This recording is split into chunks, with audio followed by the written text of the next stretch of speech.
I wasn't looking for a project, I wasn't looking for a boat. And I got home and I said to my wife, I bought a folk boat for £1. She said, what? Well, why? I just wanted to save this boat. I just saw this boat, I saw something in it, and I just did it on the spur of the moment. I wasn't looking to buy a boat. I was helping a friend, Andy Fowler's little fishing boat in Yarmouth, down at Refitting boatyard, and I've always liked messing around in boatyards and exploring around the back of the boatyard, and there behold was this little wooden folk boat. It was looking very sorry for itself. It had been abandoned really. I don't know what happened to the owner, but the boatyard was the owner of it. It had a very flimsy cover on it, but I thought that if you don't do anything with it in the next few years, they're going to have to burn it, and I thought we could save it. So, conversation with the boatyard owner, we exchanged £1. I had a bill of sale, and I got it back to my place, and 2 years or 6 months in real boatyard time, we're sitting on I'm very proud of this little boat.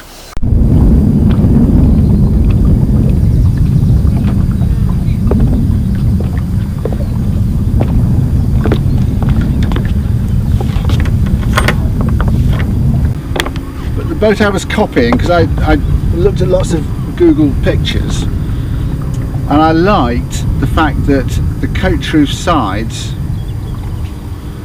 flowed round from the back end of the cockpit into here, and this is all one piece of wood, one piece of sapele I've bent round, and it bends from going out. So when I laid on the back of the cockpit sides, I wanted it to be facing outwards. Then it comes in for the coach roof, and then it goes out a little bit more for this, and then not sculptured, but fitted the hatch, so it all looks as if it flows together. There's second hand. I don't like fairleads because they catch ropes and things, so I put these on this year. They're stainless steel half rounds to streamline it a bit. What position are you in at the moment? This is actually the toilet position, so you can only go to the toilet if you're on a discreet mooring somewhere. So the mast was a condemned mast, had a bit of rot in the top, so I chopped that out and fixed that. It hasn't fallen down yet, which is good, but the position of the mast I couldn't quite work out where it went, so putting this piece of wood in, I didn't want it to come too close, so there's a big beam underneath here, deck beam. I put it there.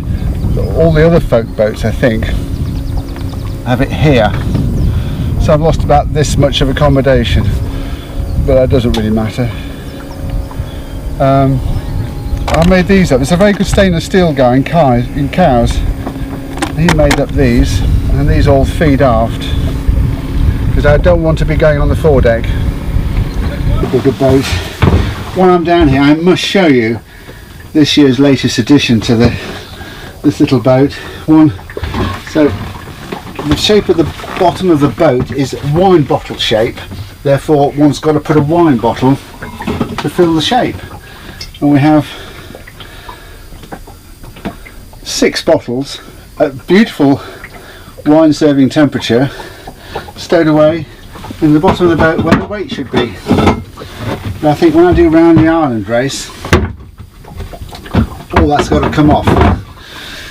She's a bit of a mystery boat, isn't she? Because there was no identification on her at all when you found her. No, there wasn't. We had the name, and I went to the Folkboat Association, and they came up with the number, which is 520. But we don't know where it was made. We don't know how old it is. There's no maker's nameplate on it. I reckon she's early to mid 60s. That's a sort of rough guess of the quality of the wood that was coming out of it. In that time, the mahogany was getting, the quality of the mahogany was getting poor and poor, and a lot of the mahogany in this boat was open grained and very soft. Luckily the planking was good quality Honduras mahogany, I think. She had no hatches, no mast, no boom, no tiller. The hull was good. The keel was dodgy round between the boat and the keel. The keel bolts were obviously starting to blow. The transom was very soft, but the planking was good.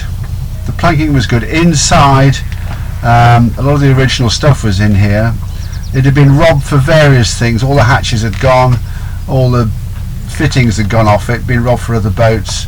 I reckon 20 of the timbers were cracked, and all the floors, because the iron keel bolts, oak floor, they react, and the floors had gone, but it was still safeable. So a little bit of fixing, a few sharp chisels, and we got it back on the water. So you didn't think about how much it was going to cost you at that time then? No, but very much on a shoestring. You know, I can't afford a proper wood. You know, but we scrimped and saved, and we found bits of wood, second-hand bits of wood. I found a chest of drawers on the side of the road, and chopped it up, and that's gone in this boat. The local wood supplier was interesting. They sell quite good sapele, Iroko, oak, and at reasonable prices, and that's gone into this boat. So you don't add it up, but it's over a course of 18 months. It's what is the price of it? I don't know. I think I'm in profit. If somebody were to buy it from me now, I think I could make a profit. We were selling it around last year, and the rigging was going slack. It's second-hand rigging, so it really shouldn't go slack. And something's moving now underneath all this lot. I took out the old beams that were a bit dodgy, and I increased their width and depth, thinking if you're going to do it, beef it up a bit. So they can't move. Something's happening around here. So what I did, I tried to square off the forces, because a mast is like a bow and arrow. There's a wonderful patent cartoon where the guy's winding down the backstay and the guy's tringing the forestay, and the bow is starting to come away from the rest of the hull. The forces are incredible. So I'll try to square off the forces. So what I've done, I've joined all the chain plates together with a stainless steel plate, fastened a wire to it, same to the side, and taken it down to the mast step. So I've squared off the forces, so hopefully it won't go slack, because something was moving and I can only see it's going down that way. If it goes that way, something's going to leak. I know everything over 50 years leaks a bit, but we've got to manage it. So hopefully this will work. This is the first time a chart's been on this table, but that's where it's supposed to go. That's how the sea map of the Solent. Making use of all the space, I made a little drawer that goes in there underneath the thwart, and a friend of mine sorted me out with an electronic gadget that tells you where you are. I've been sailed for 30 years, so I'm used to chucking Walker logs out the back and working out bearings and things, but this is the little gadget that swings round on the back of a very fine Davy, it should be gold plated what it costs, but a very nice Davy hinge, and hopefully we won't get lost. What was the biggest job in the restoration? The most difficult job was trying to find a name for it, which is surprising, but I couldn't. Anyway, a friend of mine came up with the name Swift. We renamed it. The original name was Rockall, which I didn't really like, and I thought, well, if I've rebuilt it I can get away with giving it a new name, and I love the name Swift. A friend of mine came up with Swift and it stuck. The biggest job boat building wise, there were lots of big jobs. The keel, when the keel came off, we had 2 keel bolts stuck in the keelson, and that was a problem, but a friend of mine helped me get it out. He's a metal guy, and I went away and he did it. I don't know what he did, he's magic. he got them out, but getting the keel off gave us the clue of what was that deadwood was like. And if that was sound, then we had a boat. If it was rotten and we couldn't really say, it was too much to reproduce one of those, the keelson, the bit of wood between the boat and the keel. I was going to chop the bow off and put it in the garden as a little hut, but luckily we have a boat. The next biggest job, probably the teak deck. I put it down 3 times before I got it right. The most interesting job was the transom. I put my hand through the transom. I thought it was a bit rotten, but it all came out. So I've got a completely open end of the boat. And when they build boats, as you probably all know, they set up the stem, they set up the stern post, they nail the transom onto the stern post, and they wrap the planks round it. So now we've got the transom out of the boat, the planks are still strapped in place, otherwise they'd spring, and all the angles are wrong. And that was interesting. I did it in 3 boards, was it 4? Maybe 4 boards, and we put those boards in place. But that was an interesting job. What on earth is that bit of bling? Well, somebody said don't get a cheap one because they won't last, but this one's amazing. What am I doing? This one, if you press it twice, it goes red or white. It's LED. And it dims, it does everything. I don't know how to switch it off, but it seems to work very well. All the bits. That goes underneath there, and you switch it off like that.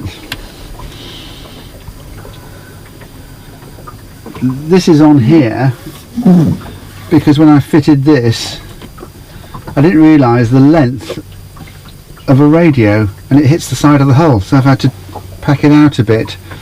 It seems to fit in. The drawer, there was a lot of wasted space under that thwart. I know the thwart's only this wide, but it's such a small boat, you need to have every possible space available. So I made this little drawer. Again, the front of this came out of that chest of drawers I find on the side of the road, and that just pops in there. Then I've got little lockers in here, and there's another little locker in here. Oh, another bottle of wine. You hiding your drinks? We've got to get this sorted. So when we put it in the water, it leaked like a sieve. It was just pouring in, but it's taken up. There are 1 or 2 leaks which we fixed. Last season, we put it in water in June. Last season, it was what I would call works trial. So we were making sure that the keel stayed on and the mast stayed up, and it seemed to work. This last winter, I've done a bit more to it. I've put a few electrics on. We've put some cushions in it. We've fine-tuned it a bit, put some handrails on. And this year we're going to do Folkboat Week. We're going to go down the West Country. We're going to do around the island race. We're going to just see if it really works and put it through a few gales and see if it still holds together. All going well, we plan to sail around the British Islands next year. That's the plan. We'll do sort of day 12-hour hops. Sort of allowed 3 months, a month for being storm-bound, and we'll see what happens. But that's the thinking. And who are you doing this round Britain trip with? Well, leggers. We call them leggers. We've got a list of people that want to join me for a week or a few days, and we'll just see how it goes. But if it all goes tits up, then we can put it on a trailer and bring it home. It's not a huge boat, but that's the thinking.